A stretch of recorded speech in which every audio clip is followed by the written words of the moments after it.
What are you doing, Jason Miles? Are you married? Does your wife know?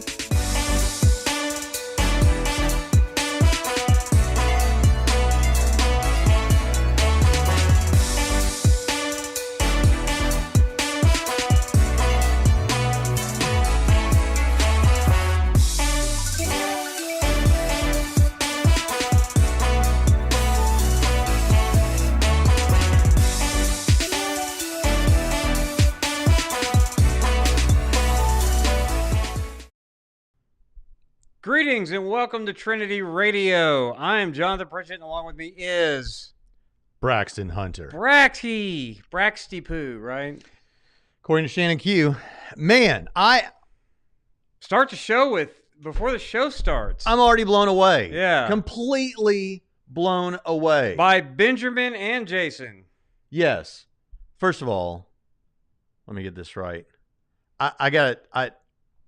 Thank you so much. You don't know what it means. We were just talking before the show about, like, we got a new computer for this. These mics are like $400 a piece. There's all kinds of other gear that we have to use. And that we were Mac computer is expensive. Yeah. And it's so awesome. I may even convert to Mac. And so, we're talking about the lighting rig and all that stuff. And you just don't know. You just don't realize how contributions help, and we would do the show anyway. And so I'm not trying to, I'm not begging for more money, but I'm just so grateful for people that I'm shocked anybody listens to us, and I'm definitely shocked anybody supports what we're doing. Yeah. But thank you so much, Jason. That is unbelievable. And thank you, Benjamin. Unbelievable. I'm getting there. So I just can't say enough about that. And then Benjamin Handelman, thank you so much. He says consistently under 200 pounds now, thanks to Theology Geek Fitness. Yes. Well, that makes one of us. But I've lost half a pound since yesterday. You'll get there, man. It just takes dedication. You're an to it. inspiration, Benjamin Handelman, and Yes. I so appreciate that. And he says he's down another 60 pounds. Yeah. Okay. So today we're going to take a look at an article that JP dug up, and we're gonna see what it has to say and about atheism. Somebody says this is a clickbait title, kind of. But you got your True ID T-shirt on, don't you, Jonathan? What's up, Adam? And we love Adam Coleman around here. Yes, we do. And we love Branda, who says y'all are awesome. Thank you. So what was they were chatting that this is all clickbait to get the atheists let's riled get to up? that real quick. Yeah. So Uber Scheiser says these types of broadcasts are meant to get angry atheists to interact. That gets the Christians worked up and donate more money and buy merchandise and get more clicks and likes. It's business. Your creativity and entrepreneurship far surpasses mine. Yeah. I don't know what's going on your channel, Uber Scheiser, but that was never a part of my plan. My plan with thumbnails that will get interaction is intended. Yeah, it's but like everyone that watches this show knows that it's my goal to be as charitable as I can to this atheists. is like you said, that this was an article that I went and like I actually tried to find something to talk about because I never bother, right? I'm the guy who just kind of shows up and whatever you have for us, we go with, because I put like no effort into this comparably to what you put into it. And so I go find an article that I thought was interesting, came out a few days ago, and Hold on. It's just clickbait. I've already put this up here, so I have to say something quick. First of all, thank you, Jesus. But it doesn't show the emoji, so it just says a pile of poop with a face. Oh man, that's great. Yeah. That's great. So True ID donation. Thank you, Benjamin. Woohoo! So I come up with this topic because it was in the news. It was from March 9th, 2021, responding to an article from 2012. So I thought, let's talk about it. So if it has that effect, I've never said we don't want money. When have I ever said that? When have I ever said don't buy the awesome T-shirts that Braxton designed? I wore one, Wednesday? So, I mean, if that happens, fine. I don't know that it's meant to do that, but it is a nice consequence of it, and so I'm not worried about that. And go buy Adam Coleman's True ID Apologetics shirts. Look how awesome it is. Yeah, and we're about to get into this, but there was someone who gave an incredible testimony a moment ago. Here it is. I was an anti-theist 3 years ago, and when I started changing my mind about Christianity, apologetics is what made me doubt my atheism and what eventually led me to the Lord. Amen. He goes on. That never happened. Right. Hey, Adam, if you're still with us, go make a video trolling scientists so that you can get people to buy your T-shirt. We're not trolling scientists. Well, that's what we're accused of doing. That's what we're accused of. If it works, go do it, Adam. Get them riled up. Okay, we're going to get to that. But first, what I want to do real quick is I've got a commercial, Jonathan, because yesterday, I did an interview with Christopher Yuan, Dr. Christopher Yuan, who teaches at Moody Bible Institute. He's been on every imaginable news outlet and everything else. And you just need to hear, this is a man who has a story. He was living as a gay man involved in drugs and everything else. And today he's a Bible professor. And you can already get this video if you're a patron at patreon.com/Trinity Radio. Links in the description. But it's coming on Monday, so you'll definitely want to see that. Here's a quick snapshot of what it's like. But one of the most popular atheist voices out there on YouTube is Genetically Modified Skeptic. And Genetically Modified Skeptic went to a Christian university, and according to him, Dr. Yuan spoke at that university. And so we're going to talk a little bit about what that atheist had to say and get Dr. Yuan's reaction toward the end of this video. I, to date, have never used that phrase, ex-gay. As a matter of fact, in my testimony, I even say that I don't identify as ex-gay. So there is a little, quite clear misrepresentation. I mean, again, I don't know where I spoke at, and if there's a recording that we can check on. Most likely there isn't, but I would never have said I am ex-gay. The reason I wanted to talk about this is not because I think or am presenting the possibility that Drew, Genetically Modified Skeptic, is intentionally being dishonest. Even just hearing the phrase ex-gay, you can pile on in your own thinking assumptions. Oh, they're showing us someone who used to be gay, therefore someone who used to have these desires and now is heterosexual. And again, like you said, the school could have set it up to reinforce that concept. Or the school may have presented it right, but a particular person at the school said, oh yeah, it's a guy who's now heterosexual. So that's not the point. The point is really that guy's got hundreds of thousands of followers on YouTube. And so I wanted to use what influence I have to let you, Dr. Yuan, clarify what you are saying.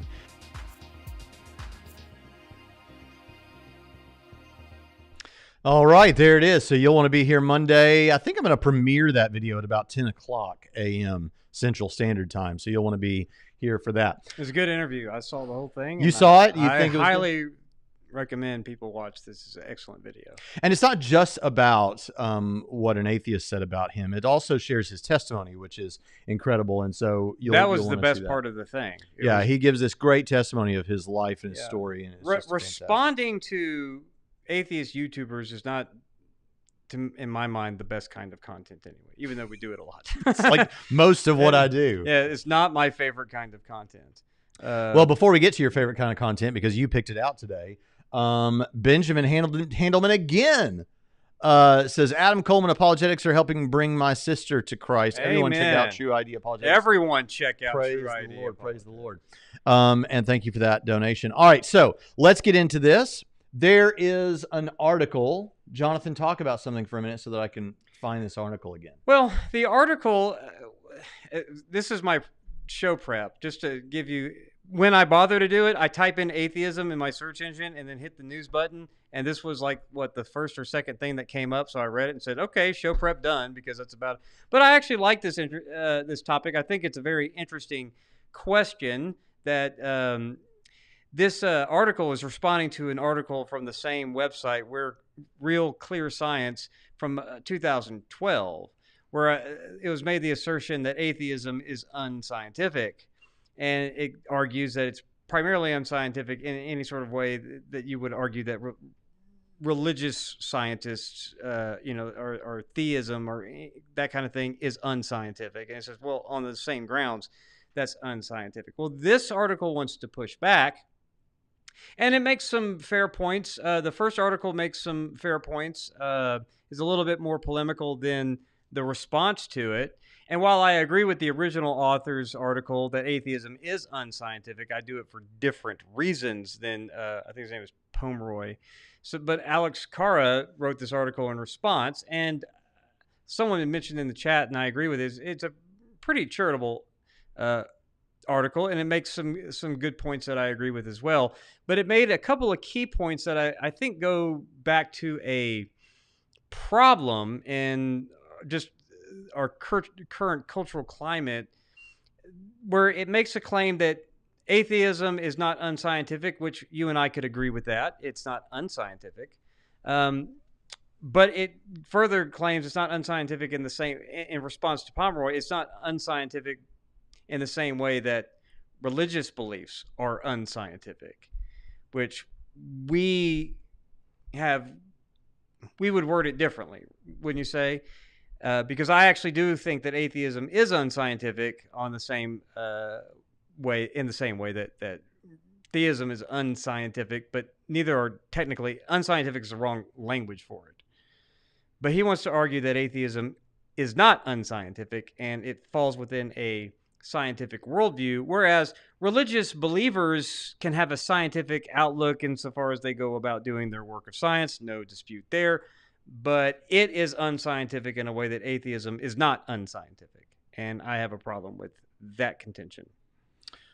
All right. So let's get started with this article. The article is called Why Atheism is Not Unscientific. Mm-hmm. And again, it is from Real Clear Science.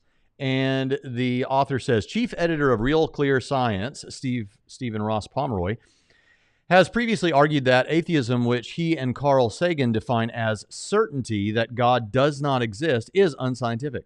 His claim was in response... Whoa, stop right there. Now, for atheists watching, this is the definition in the original article that it is operating on. Don't whine that we're straw-manning atheism and atheism is a lack of belief and blah, blah, blah, blah, blah. I don't want to hear it because we're going by this. Yeah. And we're letting them define their terms. His claim was in response to the frequent needling of religious believers by prominent atheists, some of whom have even gone so far as to make offensive and, more importantly, false claims, such as one university professor who gave a talk titled, If You're Not an Atheist, You're Doing Science Right. This same professor has attacked Christians. Wait a minute. Hold on. If you're not an atheist, you're not doing science. If you're not an atheist, you're not doing science right. Yeah. That's a bogus claim. Yeah. And this guy's acknowledging that's a bogus claim. The same professor has attacked Christians like Francis Collins, director of the National Institutes of Health since 2010, under 3 successive presidents, stating, quote, I don't want American science to be represented by a clown. Pomeroy is right to correct those whose personal prejudices cloud their better judgment. One can certainly, quote, do science right while being religious. Science is not about your personal beliefs. It is a process by which one attains knowledge. There are plenty of scientists, Christians, Muslims, Jews, Hindus, and others who have followed scientific processes in their research and reshaped our understanding of the world. You can do good science no matter what you believe. Well, I don't know about that, but what he means, whatever your metaphysical claims. Yeah. And what's interesting about that is I like the way that he says it is a process by which one attains knowledge. He doesn't say it is the process, because that's going to. But something he says later kind of undermines that if we're talking about scientific empiricism and rationalism and. Kevin O'Connor, who featured popularly in our last episode, if I remember correctly, and is a really nice guy, says, I'm an atheist, and I guess I'd agree that certainty that no gods exist is unscientific. All right, so... Yeah, the original article is using that definition because there are some, not all atheists, shoe doesn't fit, don't wear it. There are some atheists that are happy with that definition, that no God exists, and they know that for certain. And when we talk about certain, not Cartesian certainty, I think they're trying to temper that using just the colloquial way of saying certainty. Extremely confident. Yeah. Where Pomeroy goes off course is in claiming that atheism is unscientific. Pomeroy's argument here is that one who claims with certainty that God does not exist holds this belief on blind faith, similarly to that of religious zealots they so delight in criticizing. However, the two are simply not equivalent. Bertrand Russell summarily addressed the issue long ago. Quote, I ought to call myself an agnostic, but for all practical purposes, I'm an atheist. I do not think the existence of the Christian God any more probable than the existence of the gods of Olympus or Valhalla. To take another illustration, nobody can prove that there is not between Earth and Mars a china teapot revolving in an elliptical orbit, but nobody thinks this sufficiently likely to be taken into account in practice. I think the Christian God just as unlikely, end quote. The point Russell is making here is not to belittle God by comparing him to a teapot, but rather to illustrate that if one believes a phenomenon to be exceedingly unlikely, one need not put a caveat before, I believe this does not exist. While it may be true that, from a purely technical standpoint, one should not say, I am certain there is no celestial teapot floating between Earth and Mars. In practice, there is nothing wrong with making such statements. Russell's analogy does not hold up as well as it did before the launch of man-made objects into orbit, but the point is still clear. For all intents and purposes, one can claim that they dismiss all sorts of phenomenon with certainty while still being scientific in their worldview. If we were to take Pomeroy's argument to its logical conclusion, we should be calling someone unscientific who states they are certain there are no flying teapots, pigs, or spaghetti monsters based on the technicality that anything is possible. None of this is to say that atheism is the correct position to hold, only that it falls within the realm of scientific worldviews. Yeah. It is likewise possible to hold theistic beliefs and have a scientific outlook, such as is in the case of deists like Thomas Jefferson. Right. And before we get to the Baruch distinction Spinoza. between scientific worldview versus you being some kind of theist, and then he goes on to say it's harder for people like us who are Christians in the Abrahamic faith. But before we get in there, that's right in as far as it goes, except he's wrong that he says that the comparison doesn't work and that Russell demonstrates. He's right that atheists don't have to catalog every single thing that they are certain isn't there, whether it's a teapot or... They're right, they don't have to do that. But if you're going to claim with the same degree of certainty there is no God, whether we're talking about Cartesian certainty or not, just because it's possible, whatever, that's no different than the claim that Francis Collins is certain that God exists. So there is a functional equivalent to the two that he's trying to reject. Because likewise, Francis Collins doesn't, just to use Richard Dawkins' kind of talking point back on it, he doesn't have to go catalog everything he rejects either, except for the one thing that he does, right? So, well, and here's it doesn't just because you can go discover now that there's no celestial teapot, that's a different kind of thing as discovering whether or not Francis Collins is correct. So if one's certain about one in the way that they want to use certainty, and one's certain about the other, they are actually the same. And Russell's thing doesn't actually apply to the question that Pomeroy is actually addressing. That's what. Yeah. So Smidley says point, God is not an object that you can find as finding a teapot. Right. So this is the sense. So like if we're positing a flying teapot orbiting Mars or something, then yeah, that's within the purview of science in the sense that one could theoretically go to Mars and check out and see if there's a teapot flying around somewhere. You can't do that with God in the same way. But when you're saying something like, I'm certain there's not a flying teapot, and you don't mean that in the literal Cartesian sense of I absolutely beyond past doubting know that there's no teapot there. That's a different thing. When we're talking about the point that I want to make, the point that I think is relevant here is atheism is scientific in the same way that Christianity is or theism is scientific. Right. You can draw inferences in both. For instance, in principle, an atheist could point to features in the universe that they try to do this. They say, well, look, Christopher Hitchens famously used to say, well, look, this thing is poorly designed, or because he didn't consider Christian eschatological principles. He said, look, our sun we're going to experience a heat death or a cold death, or the sun is going to explode or whatever. And that's poor design. He'd say some design that is. Okay. Yeah. So he's making an inference from or things you look at the development of biological life and say, this is completely messy. It doesn't seem to be. Sure. It's poor design again. It speaks against design. Or design, people can make design inferences. Francis Collins, William Dembski, those kind of people. And Stephen Meyer. That's right. So you can draw inferences in both cases, but if we're talking about what scientists do in the lab, I don't even know what scientific worldview means, but if we're talking about what scientists do in the lab, it's all scientific.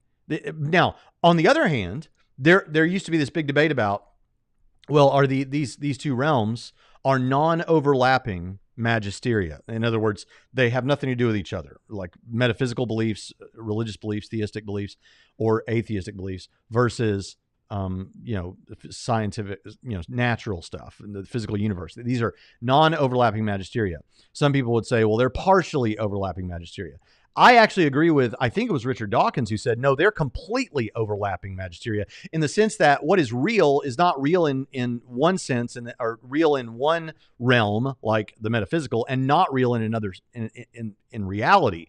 Reality is reality. They're completely overlapping in that sense. And I think that's actually why you can draw inferences from the physical universe about metaphysical things. Right. But at the same time, they're both scientific if we're talking about what scientists do in the lab for another reason that I'm going to go ahead and talk about, but you go ahead, Pritchett. Well, I was going to say what Richard Dawkins is saying, the reason why he thinks they overlap is because of, the scientific empiricism, which is kind of, built on logical positivism and verification, all that stuff is saying, because what you want to talk about, any inferences you want to make are absolutely meaningless. Whereas the inferences we want to make these are the only things that can be known that we could verify through, whatever we're presuming on metaphysical or methodological naturalism, whatever we come to discover by that's the only thing that's worth talking about, because nothing you're talking about in any inferences you make, because they're not things or they have no meaning, there's no way to talk about it, it's done. So he thinks your inferences are all irrelevant. So they overlap in the sense that your ideas are within the domain of science, and science has shown that there's nothing, that everything you talk about is meaningless and gibberish. That's why he thinks they overlap. Whereas you think no. And you're saying, no, they do overlap in the way that you do, but Richard Dawkins, you're wrong in asserting that there's nothing else to talk about, because his system actually collapses because, number one, you can't prove it you can't affirm scientific empiricism by scientific empiricism. You can't affirm the scientific method by the scientific method. You can't do all of those kinds of things. It's just problematic, right? But second, it turns out that you're making similar claims about metaphysics, even though you're denying their metaphysics, right? You're saying the only thing that we can know are things that we can show, and nothing else is worth even talking about and have no meaning, which itself is something that you can't demonstrate through the very methods. So it backfires and it's self-defeating. But, that's where philosophy gets harder than science, and so scientists just want to, I don't want to hear about it.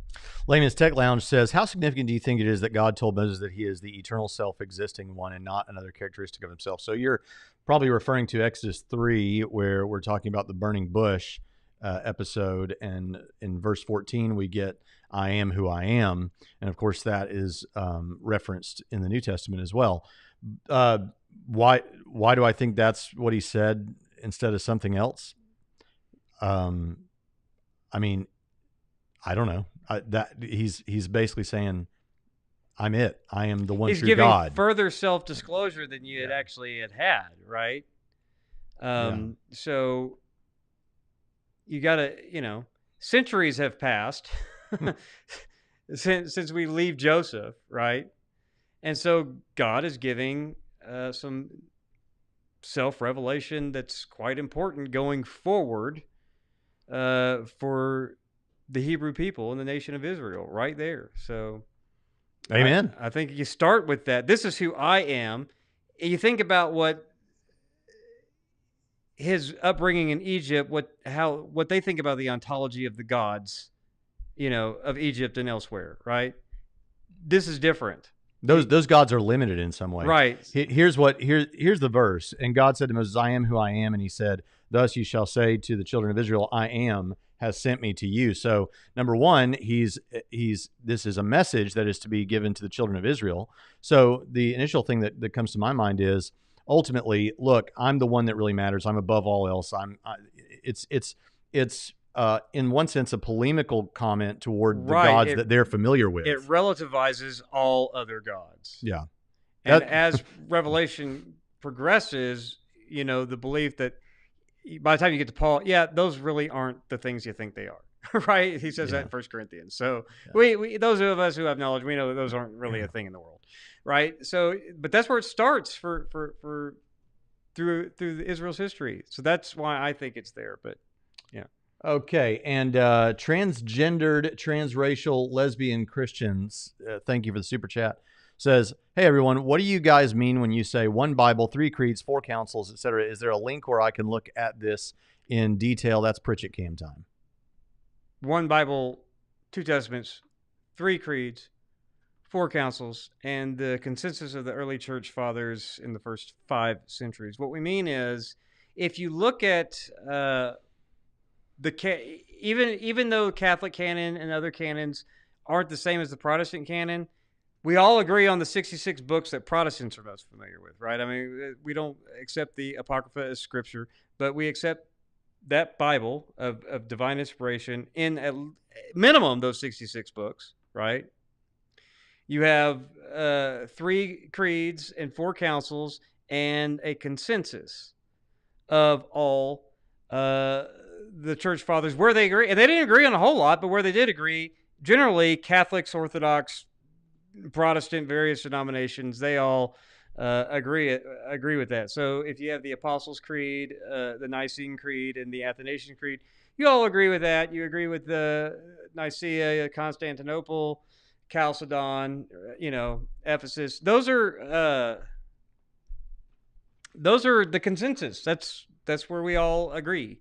And so for people like me, that defines the sphere of Christianity. So you don't ever hear me saying, oh, Catholics are heretics, even though I'm not Catholic, or Eastern Orthodox. Now, you'll find some Calvinist Reformed guys who will, and some Protestant Arminian types and Southern Baptist types who think they're all here. I don't. I think that's what you need to believe. That's historic Christianity, and other things are either that are contrary to that is heresy or just disputable matters. So thank you for that super chat, and hopefully that answers your question. And I want to say, for anyone that's here that doesn't normally watch the show, on the Friday live stream, this is primarily a Q&A. So if we mix Q&A quite a bit with whatever content we're covering, that's kind of the point of the show. Yeah, our super chats will derail our subject every time. Thank you, Michael Eads. I appreciate that so much. That is so generous of you, and that means a lot. Now, there was actually another good one here. Couple of good ones I want to get to. One was, where did it go? Brando, here we go. Have you heard of the Middle Eastern bush that releases a flammable oil and could set itself on fire? If this was actually the bush Moses saw, would that bother you? No, the answer is no.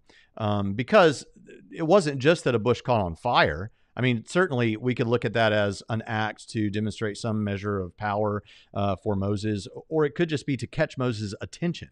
But the point was that God spoke in a revelatory way to Moses. He communicated to Moses. That's the thing that's incredible about this. That a bush simply caught on fire and was consumed is incredible if I knew there was a bush that had oil that did that, as you're telling me now that there is, and I was walking through the desert tending to my sheep, and I saw that happen, I would still be amazed that that happened. Yeah. And so, but the major point here is, it's kind of like, and we talk about this quite regularly on this show, is that even if you explain something scientifically, how a particular thing happened that is really unusual and unlikely, it took place in a religiously informed theater. The example I always like to go to is, people will often point out that the Jordan River is prone to mudslides that dam up the river so that the Jordan River stops or is impeded in a dramatic way. Well, when the Israelites came into Canaan for the first time, they crossed the Jordan River, and the priests who were holding the Ark of the Covenant put their feet in the Jordan River as they were carrying it through, and the river stopped. And some people say, oh, that's easy to explain. The Jordan River's prone to these mudslides and it's damming up. Okay, that it happened at exactly that moment and in exactly that way because there's a religiously significant theater there. And in that moment, not only religiously, but nationally significant, it points beyond itself to something important. Yeah. So no, it wouldn't bother me. Yeah, it wouldn't bother me. Same thing with the rebellion at Korah and the ground opening up. I'm sure tectonic plates were involved, but it's the context, right? So I have no problem with the God of this universe either manipulating or activating the physical causes and forces of this universe in a way that he sees fit to execute judgment or to communicate with Moses or whatever else. That's not a thing. It's like the people who talk about whether or not the serpent in the garden's mouth moved while words were being spoken, or was it a voice associated with the serpent, but if you looked at the serpent, you wouldn't see, like, miming human words or whatever. And I don't even understand why that fascinates people and distracts from, well, what did the serpent say? Right? Michael Eads gave $5 a minute ago, and he says, hello, Braxton and Jonathan. This is my first Super Chat donation. I'm sorry I don't have a question, but I wanted to thank you both for all your work and for what it's done for my faith. Keep it up. Thank you so much, Michael Eads. That's amazing. We're so blessed by that, and glad you found us. That's so encouraging to us. I do want to answer this question before I get to the rest of the comment on the article. But Ivan says, in general, how far do we take witnessing to those around us in everyday life? I always try to be friendly, loving, and helpful, open about my faith, and ready to talk if asked. Well, I think that's good. I think here's what you can't be legalistic. There's not a legalistic part of this. It's like, if you don't witness at least 3 times a week to the person sitting to your immediate right in the third classroom in college or something, well, then you're not really truly a lover of God, and you don't care about people. It's something like that. There's not a legalistic thing here.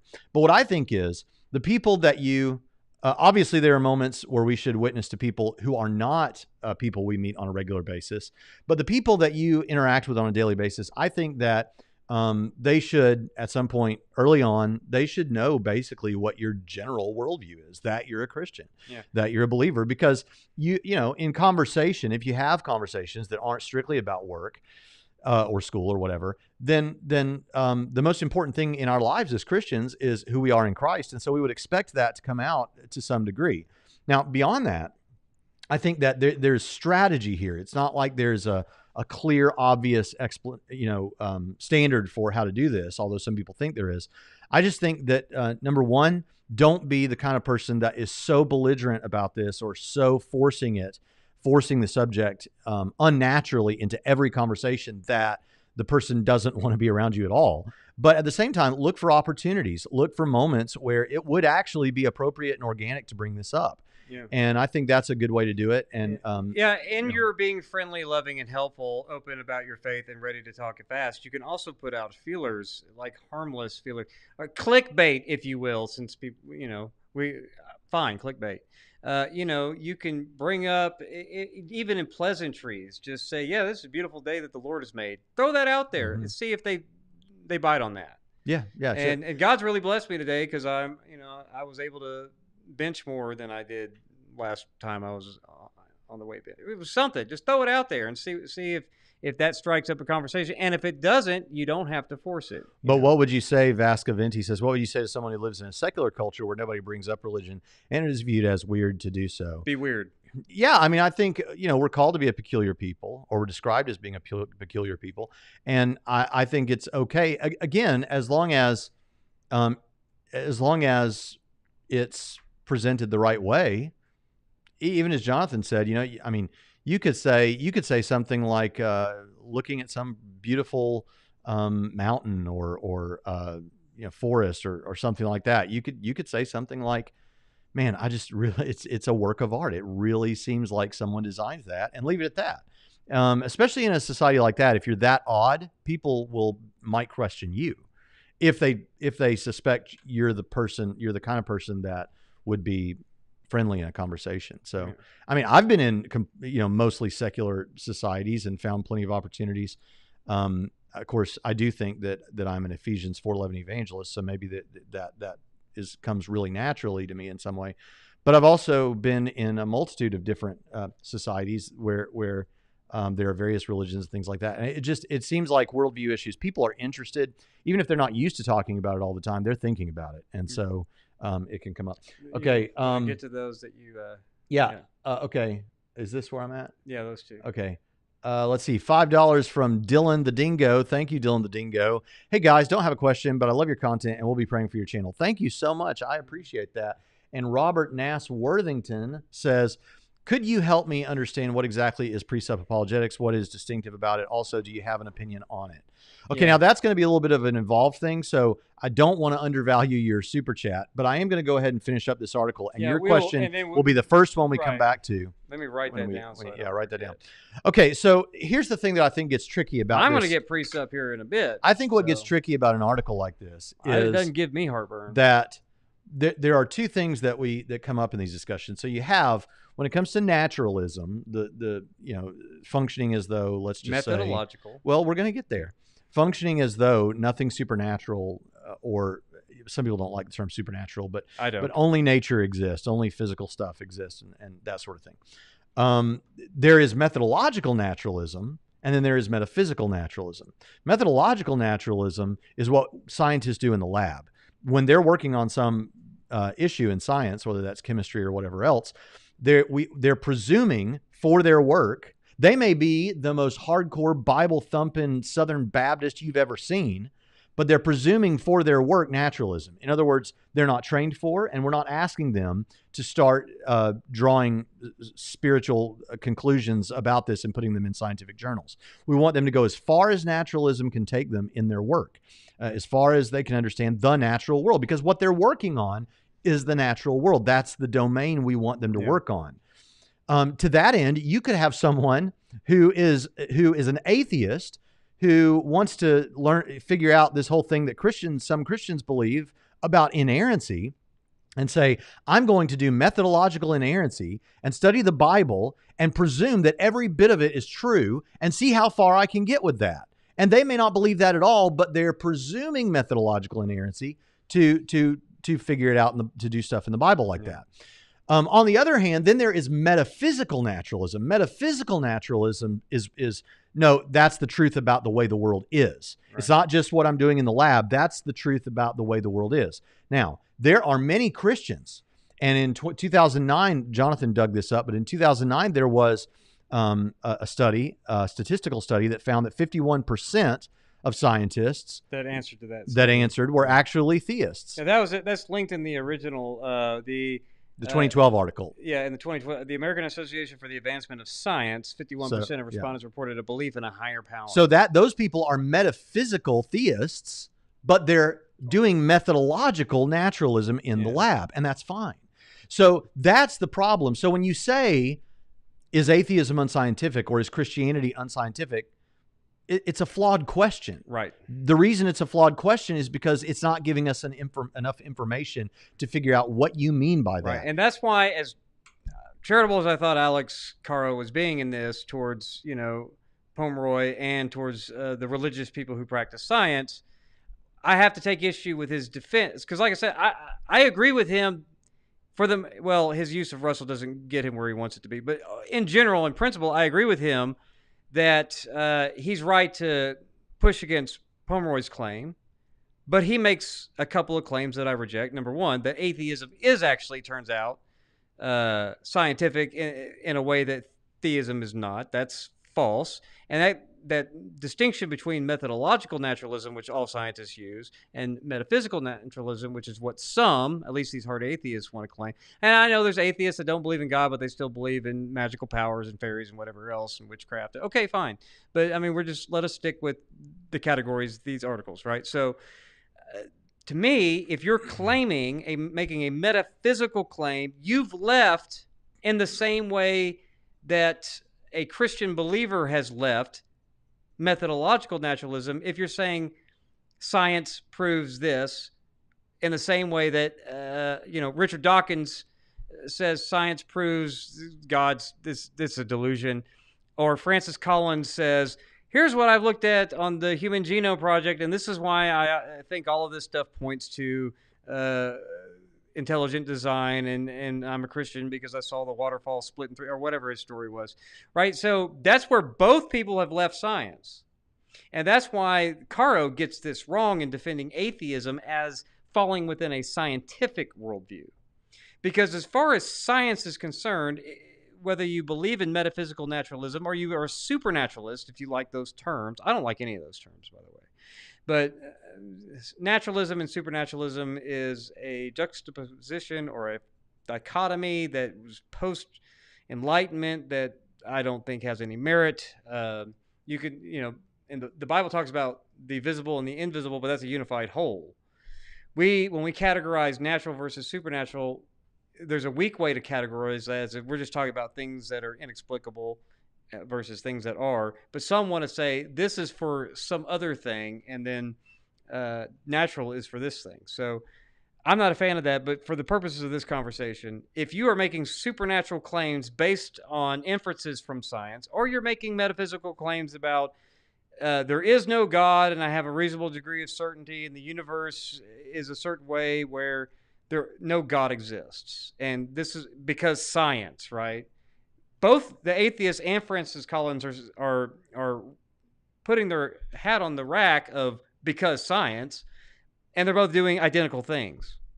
So that's why I would say that atheism is not scientific in a way that Christian theism is not. That's where Caro gets this wrong. All right. So at this point, we're going to go back to this issue of presuppositionalism, but hold on to what we just said there, because we are going to apply that to some Christian apologists in a certain way that were brought up by someone else in the questions. But let's go back to Robert Nass Worthington, who asked about presuppositionalism. So basically, when you come to Christian apologetics, and there's a great book on this. I think there's a really good book called Evangelistic Apologetics. I do cover all this in Evangelistic Apologetics. Very good book. But also, thank you, Pritchett. But not your best, but a good book. Thank you. I really but like it. Also, Avery Dulles goes into the actual historical underpinnings of this and everything else in his book, A History of Apologetics. But if you want the most direct and expansive treatment of this, although it doesn't give the history like Dulles does, you can get 5 views on apologetics from Zondervan's Counterpoint series, and you'll actually get to see William Lane Craig and Gary Habermas argue because they have slightly differing perspectives. Yeah. So here are the perspectives real quick. So you have classical apologetics, which is what I consider myself to be a classical apologist. And a classical apologist says, okay, first we're going to try to argue for God's existence. So if you'll notice in William Lane Craig's debates, he'll often give several arguments to show that God exists. And atheists will often say, well, that's no good because that doesn't get you the Christian God. Well, that's because classical apologetics is a two-step process. It's a two-step approach. First, you try to show that some God exists. And then secondly, you provide a case for the resurrection or in some other way the deity of Christ to show that Jesus, to put a name tag on that God, it's the God of Jesus. It's the Christian God. And so you show that God exists and usually the resurrection. So it's two-step. God exists, resurrection.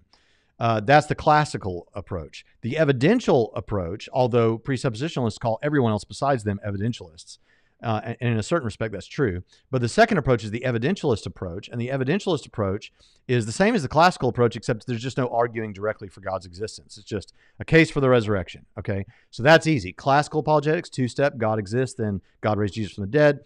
Evidentialist approach, God raised Jesus from the dead. Number 3 is cumulative case apologetics, which is an abductive form of reasoning where you're not trying to show that you're not trying to defend any one argument to the hilt.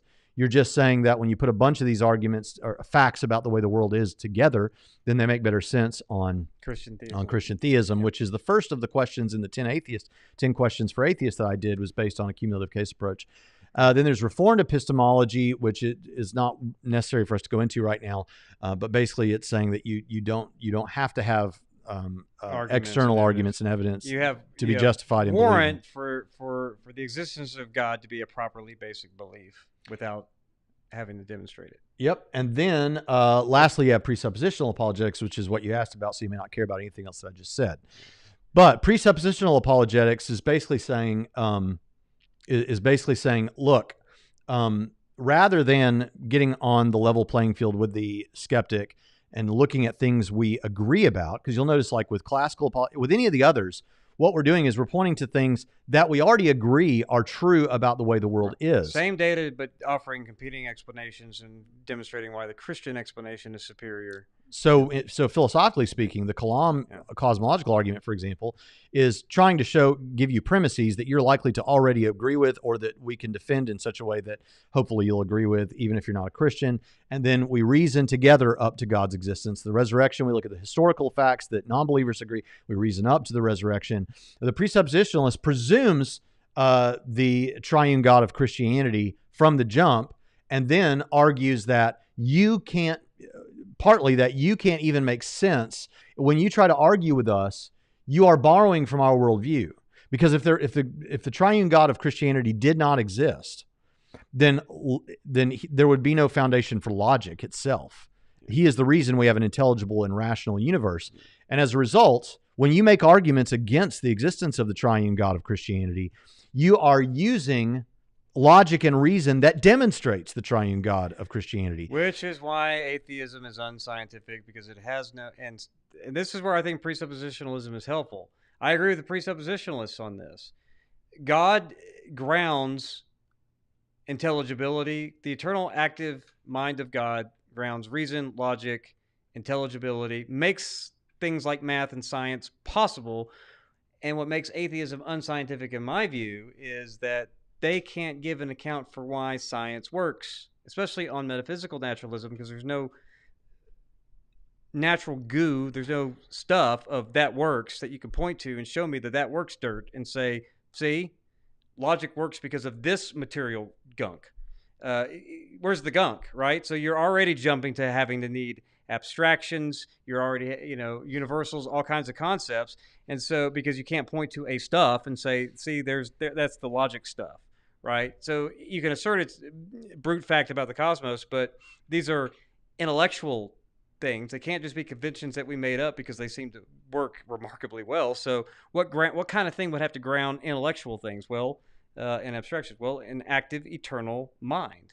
And so the presuppositionalist is right in this sense that Christianity is true, and because it's true, you have to borrow from Christianity to be able to even get off the ground trying to demonstrate it's not. Which is why, unlike Braxton, presuppositionalism doesn't give me heartburn to the degree. Presuppositionalists often give me heartburn, and presuppositionalism doesn't give me heartburn. I don't have I agree with what they're saying. Yeah. If there were no triune God of Christianity, since I believe there is, and that he's the foundation for all of reality, obviously you wouldn't have logic. I agree with all that stuff.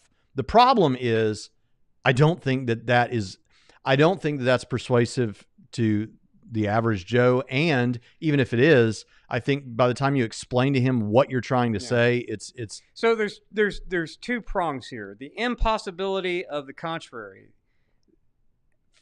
Christianity has to be true, and because it's true, everything else is default false, and you have to borrow from Christianity to even get off the ground trying to argue with me about it. And you try to demonstrate that their presuppositions about all the things that they hold cannot withstand scrutiny in the absence of the truth of Christianity, right? Okay. That's one prong. The other prong is the use, they're not opposed to arguments, and some presuppositionalists, not all, aren't even opposed to evidences, because you eventually have to get around to evidences to back up your assertions, which far too many presuppositionalists don't bother. So while I appreciate the undermining of opposing competing worldviews, that aspect of it I think is good. I even think that at least a transcendental argument like the moral argument is good. In fact, William Lane Craig uses that. I don't think the fatal flaw is, one, some of the ways that these presuppositionalists come off, and two, the fact that they fail to demonstrate why, not why another world fails, but why their assertion of the Christian God is the necessary requirement. So okay, but you can use things from the presuppositionalist arsenal, which I do, which I think Braxton does, and others. So with all of these methods that Braxton went over, they all have problems. They all have good things about them. So use all the good things about them and use from each of the good things, and don't worry about the bad things about any of them. Amen. All right. So, I've said that a million times on this show. It's called Toolkit Apologetics. Someone, I can't find their question anymore, said, well, people like William Lane Craig and Frank Turek and so forth, I don't remember exactly how they said it, but something like, is their response credible or something when they already believe on the basis of the Holy Spirit? Yes, there is actually a video where from maybe 2 years ago now, where Dr. Pritchett and I responded to an atheist professor who basically made that argument, which was bizarre. He showed a clip of William Lane Craig saying that even if he had no argumentation on the witness of the Holy Spirit, he would believe. And he said there, so how seriously should we take his arguments? The success of the arguments have nothing to do with the other beliefs that the person presenting the arguments holds. Right. The fact that William Lane Craig would believe independent of arguments doesn't defeat the arguments that he gives. Right. How is that an argument against the argument? Right. It's right. Not. What is the premise there? So everything that begins to exist must have a cause. The universe began to exist, therefore the universe has a cause. Well, here's my objection to that argument. William Lane Craig would believe in Christianity even if he didn't have that argument. Oh, okay, that fails as an objection. It doesn't attack any of the premises. Right. So anyway, that's how I respond to that. Punchbowl Haircut, thank you so much. He says the super chat button keeps lighting up green, so I guess I should listen to it. Yes, you should. I appreciate that, Punchbowl Haircut. Thank you so much. Layman's Tech That's Lounge still my favorite handle. Says I guess what I was trying to get at is that God was declaring that he is the uncaused first cause to Moses, something we understand more today. Well, that's certainly true. I mean, I think, you see, I look at Genesis 1, and I could be wrong about this, but I think a lot of people who see it as a literary framework understand that it's partly polemical, if not entirely polemical in nature. At the very least, what I think is going on is the children of Israel had been in a culture where it was very clear that these particular features of reality represent God's. And when they read Genesis 1, or they hear Genesis 1 rather, what they're hearing is, no, God made all that stuff. God stands causally and explanatorily above all those things. Yeah, the big light, so to that the extent, small I think light, you're those right. aren't gods. Those are decorations so that God's people can track holidays and festivals. Meow, meow, meow says, science cannot discern whether there's more to reality than science can discern. Thank you. Rayton, i.e., this isn't a science question, and all positions here are philosophically derived. Smart atheists agree. Yes, they do. And thank you for that super chat so much. And smart atheist philosophers owe Christian philosophers a debt of gratitude for keeping atheist philosophers relevant when it looked for a while in maybe like the late 90s, early 2000s, they were just going to close the doors and give up and bow to science and say, yeah, we don't know anything. We're just spewing nonsense and we should quit.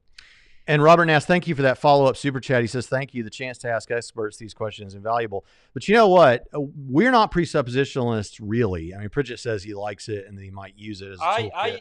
I use the best method for the best but we're not per context that I'm in. If I'm in a specific context where I think presuppositionalism is likely to be helpful to undermine whatever nonsense. You made that point clear. Yeah. You made that clear. So use whatever is best for any given situation. But we think that, for the gospel. Or I shouldn't say we. I don't know what Pritchett thinks about this, but I think that though we try not to strawman positions, I think it's good to hear what an advocate for that position says. So, one, you can get the book, 5 E's on Apologetics, which is a really fun read. Go check out Eli Ayala's channel. That's what I was about to say. Eli Ayala has revealed apologetics. He is a presuppositional apologist. My favorite. And in my opinion, I think he's the best of presuppositional apologists who talk about it a lot. Okay? There may be someone better and they just don't talk about it a lot, so I don't know. But he's really good. No, and he is convinced that it is the right approach. Yeah, he's wrong about that. But let me tell you why he's the best. Because he knows as much about it as others, and he's a lot more likable than a whole lot of others in the presuppositional camp. So, yeah. Okay, I'm looking for more questions here, but I skipped through a whole bunch of stuff, and I don't know. woohoo! Ivan, thank you for that super Yeah. chat. Thank you for that. Do we need to go through the rest of this article? Is it important? I think we've already given our answer. Well, the rest of it's just trying to shore up something that he doesn't achieve, because like I said, I can agree with him as far as he goes, but he's just wrong because for the same reason why the other guy was wrong. Once you jump out of methodological naturalism to start making metaphysical claims on the basis of science, you actually are the same thing, whether you're an atheist or a Francis Collins. Whether you're Richard Dawkins or for atheism or Francis Collins for Christianity, you're the same once you start using inferences from science to advocate for something else. So that's where I think this was an interesting dialogue from a guy responding to something years prior, but they both missed the mark, which, for science journals, that's not surprising. So I do want to make this there? clear. To answer the question, was the thumbnail clickbait? Not entirely. We did present the question that people are asking, and our answer is actually not what you would expect hardcore apologists to say. You might think, oh, they're just so excited to say that atheism is unscientific. We just think that it's a wrong question. It's a wrong question. Right. You're asking, is atheism, it's the same, atheism and Christianity, once you start using science to promote a worldview or make metaphysical claims, you're no longer doing science. So I like, you liked scientific. I like non-scientific. It's like saying, is love rational or irrational? Well, it could just be non-rational and leave it at that. It's fine, right? And it's okay for atheism to be non-scientific, and so whether that also equals unscientific or scientific, that's, who cares? Because it's non-scientific. It's a totally different thing from science. Atheism and science are no more linked together than you could say Christianity and science, except insofar as the inferences you make, whether you're Francis Collins or Richard Dawkins, and then you hash those metaphysical claims out, and you use philosophy and science to support your premises or whatever in philosophical arguments. But now you're no longer doing science. You're not telling me how something works or why something occurs. So yeah, they're both non-scientific. But atheism could be construed as unscientific because it fails to give an account for how you can even do science at all, whereas at least Christianity can. Angel WVM says, after a long while of listening to both atheists and Christians, I see much more bias coming from atheist view than from Christian view. Thank you for that super chat, Angel WVM. I really, really appreciate that. Excuse Me, But has a question for you, Jonathan. Mm-hmm. Can Jonathan expand upon the apologetic history he referenced a couple of minutes ago when theists almost succumbed to scientism? I never made that. I said atheist philosophers about... they just fawned all over science and said science is our only means of knowledge, and they're like, I was in the philosophy department at UCA and I saw this. It's almost as if they didn't think they had anything to talk about anymore because of all this logical positivism stuff, and it's just that now you see over the last 20 years or so, more and more atheists kick against these scientist popularizers out there using it to promote atheism, and they're finally kicking back against that. And I think that they owe their current careers and relevancy, even though philosophy departments are still shutting down all over the place, to the fact that Christian philosophers brought significant challenges and made significant use of scientific data to draw inferences to make arguments for theism that put these guys back to work. Uberscheiser That's the renaissance of Christian philosophy that William Lane Craig and Plantinga always talk about. And I'm saying a consequence of that was giving atheist philosophers something to do again. Uberscheiser says, if you were born to a Muslim imam in an Islamic society, do you think you would follow in his footsteps as you did your fathers and become an Islamic apologist? The answer to that question is, I don't know. And the follow-up extrapolate or exposition on that is, why does it matter what my psychology would be under any circumstances? It doesn't affect the truth about the nature of reality. Right. You know, it's like someone asked William Lane Craig one time what he would think, like, would he abandon his faith if his wife was killed in a car accident or something like that? And he said, I don't think so, but I don't know what I would do in such a circumstance as that. You could become a mechanic for But all in I know. neither case does that change the truth about the nature of reality. Right. But as far as that, you could have become a mechanic somewhere in Iran. We don't. Who knows what you would have done. Ben Ablaze, I hope I said that right, says, what do you guys think of evolution? Although I do not believe in it, even though I am doing genetics in uni, I like IP stuff, but I was just wondering what you think. Yeah, I love inspiring philosophy. I think a lot of his stuff is great. I agree with a lot of stuff he says. I don't affirm evolution at all, but that doesn't keep me from liking his content.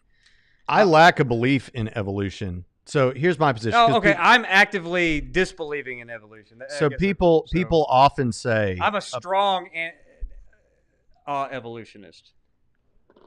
You're a let me say what I am, but you're are you a done? lack evolutionist.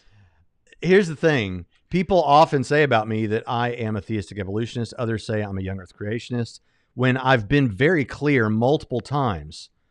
I don't think that someone is not a Christian if they affirm evolution. I take a literary framework approach to Genesis 1. I think if evolution turned out to be true, it would not in the slightest mean that Christianity is false, because God exists and God raised Jesus from the dead, and many other propositions, it's not even touched upon by the question of whether evolution is true or not in that sense. So I lack a belief in evolution. I'm waiting to be convinced. But I'll tell you what really bothers me, and I'm glad I can't remember this person's name right now, because if I could remember it, I would tell you this person's name. And perhaps the Holy Spirit doesn't want me to tell you this person's name for other reasons.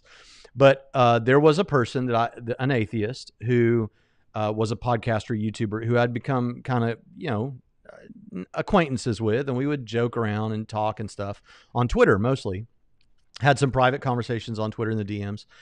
And one day someone asked me this question, and I said what I said just now. And he said, this is so sad. I'm so disappointed, because this person that I thought I could have respect for is a science denier, and I've got no respect for them anymore. And went on to just, completely trash me, and to the point that it was like, and my response to that was, hold on a second. You're a lack theist, and you praise skepticism, and you think that a person should deserve an amount of respect for withholding their conclusion about a particular thing and remaining skeptical until they're convinced. And it's okay for them to lack a belief. That's exactly what I'm doing right now. Right. It's what you want done.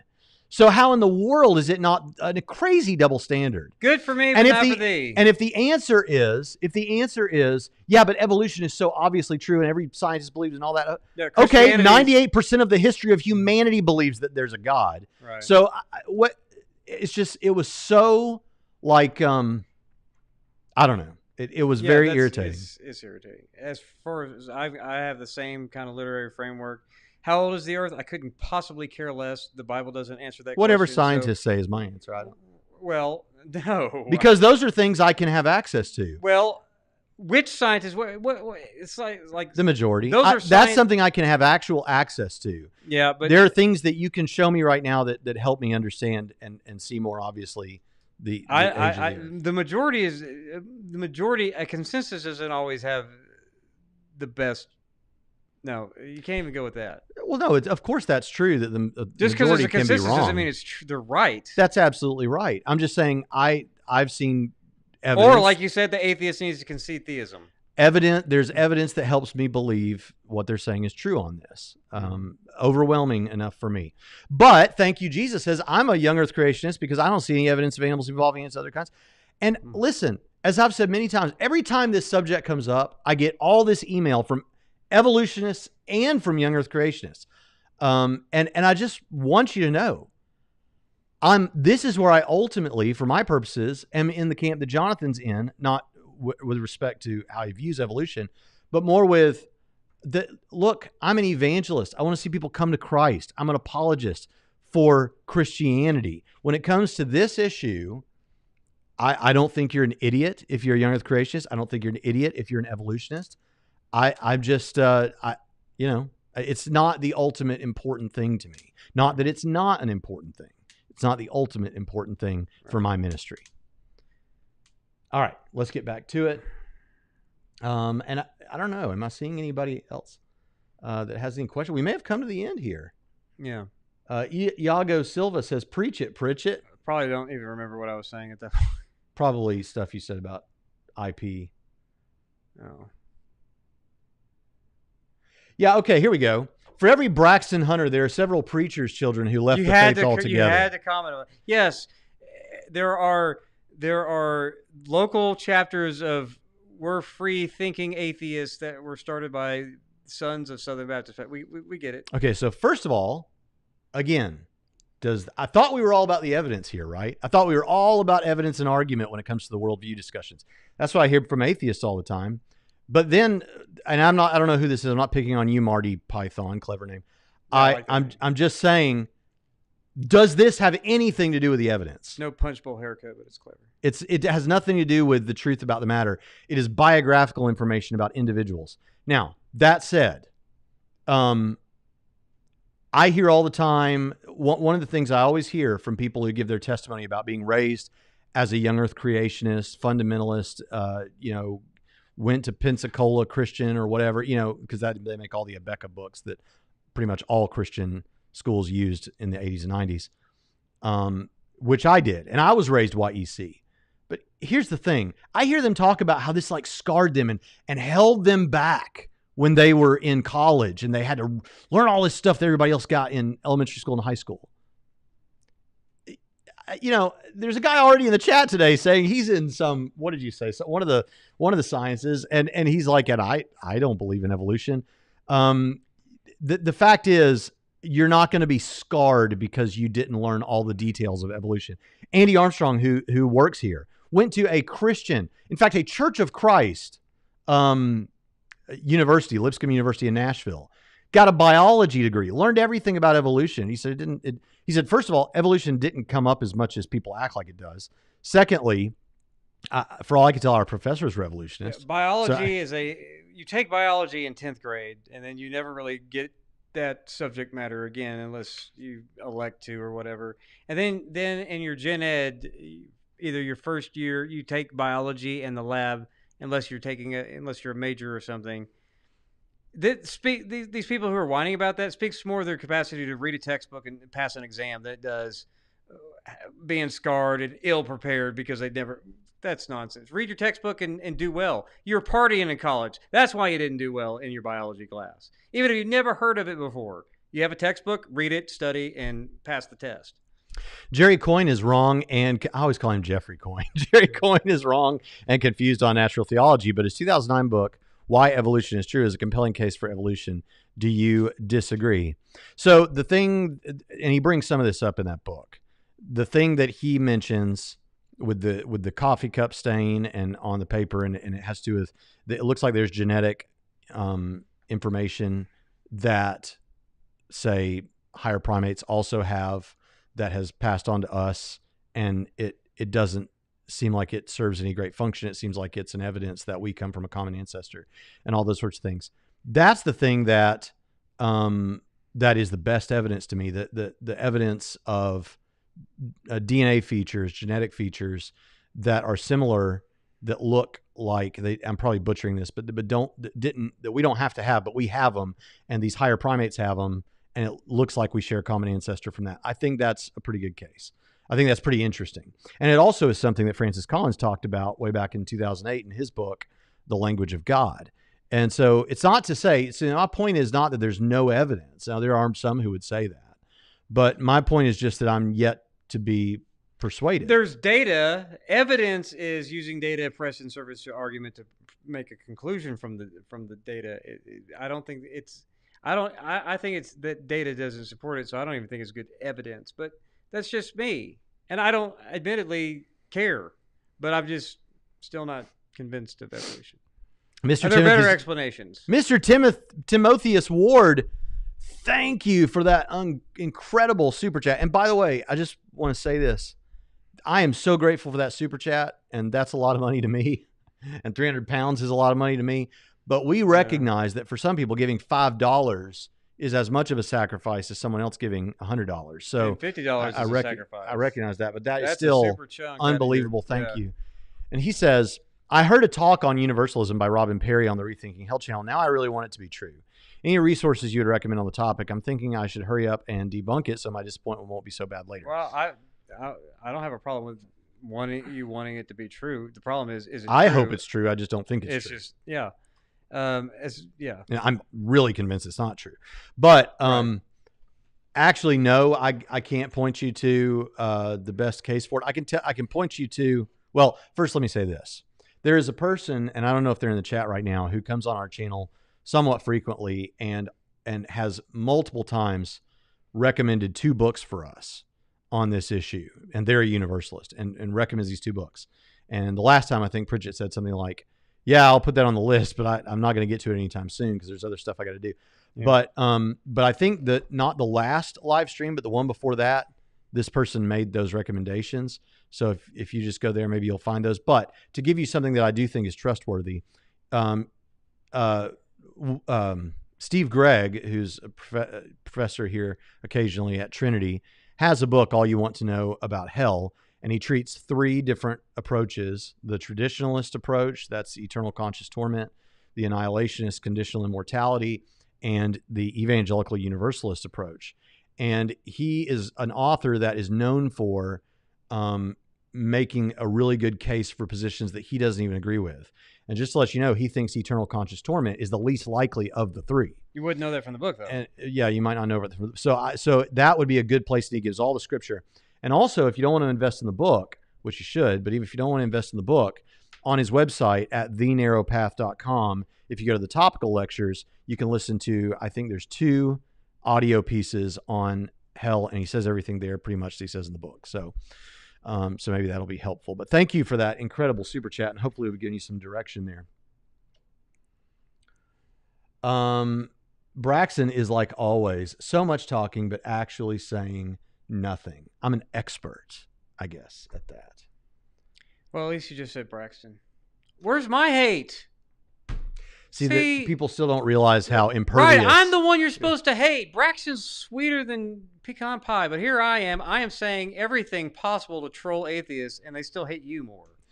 Kevin O'Connor. I can't win. Kevin O'Connor is right about this. It's actually Abeka books. But yeah, the Abeka books were so funny. Every math problem was like, if Mr. Jones makes X dollars per year and pays 10% tithe, calculate how much Mr. Jones gives to the church true. every year. Yeah. But those Abeka books, they'll teach you, man. Someone says, check out Genesis Apologetics. I think we've come pretty well to the end of, here's a question from Derek Baylor. I looked into universalism, and the exegesis was almost blatantly done with a view towards justifying universalism rather than just letting scripture speak for itself. I'll tell you this, if you stack up all of the scripture references that are used by eternal conscious torment advocates and by conditional immortality people, and then the evangelical universalist list is much briefer. I'll tell you that much. All right, there are a couple of super chats here I want to get to, and then we might wrap it up. Okay. Derek Baylor says here, $5 super chat. Is it me or is open theism rising in popularity? And if so, what are your thoughts on it? Okay. It's not just you, and I don't care. I care. You're my brother if you're an open theist. You're my sister. It's not a heresy. But I think, first of all, here's what I appreciate about it. I appreciate 2 things. One is if you compare open theists on the one hand and Calvinists on the other, one thing they both agree about is how God can know stuff, in a sense. The Calvinist thinks that God knows exhaustively the future because he's determining everything in the future, right? That's how he knows he's going to do it. The open theist thinks that God doesn't know the future exhaustively in the sense that we're talking about, because that might imply determinism. right? So they're strange bedfellows that way. Yeah. But while the Calvinism is emphasizing God's power and their understanding of God's sovereignty, which implies determinism, the open theist is emphasizing God's love, and I appreciate that. What I appreciate about both of those views and about my own view is that they try to take the Bible seriously. And in the open theist tradition, they are trying to take passages in ways that seem to be the obvious intent of the author when it comes to God had to come down and see what happened on such and such day. It never came into my mind that you would do such a thing. And some of those passages do. I mean, there are pastors that when they preach through Jonah, they've got to think long and hard about how to understand best the notion that God seems to have changed his mind on a particular thing. So I appreciate that about them. However, I will say that that I think that those passages are best not understood that way. And I think there's a debate between Tyler Vela and someone else on the Gospel Truth website. Duffy? Was it Duffy? I don't know. I like him, but I think that is a good debate, and I think that the explanation given by Tyler for some of those tough passages was really good. Yeah. So to sum up what Braxton's probably not saying, but this is what I heard. Okay, be open theist, you're still my brother, but like Calvinism, you just wrong, so be neither. Yes. Oh, you're signing off. Okay, yeah. Yeah, I signed. Don't be an open I'm Braxton theist Hunter, and I approve this message. Right. Don't be either open theist or Calvinism. They're both wrong. Don't be wrong. You know. Angel WVM says, concerning evolution, I think when some Christians ask a ridiculous question, can a banana become a human? It's like asking, can an acorn become a leaf? Do they not come from the same seed? So I don't like, here's what I really don't like. Bad arguments against evolution. And I never liked it, even when I was really strong preaching hardcore young earth creationism. I really don't like it when Christians who are presenting themselves as though they do understand what biological evolution is meant to entail. And then they say things like that. And then they say things like that communicate that you don't understand what they're saying. Yeah. Saying things like that with a straight face, rather.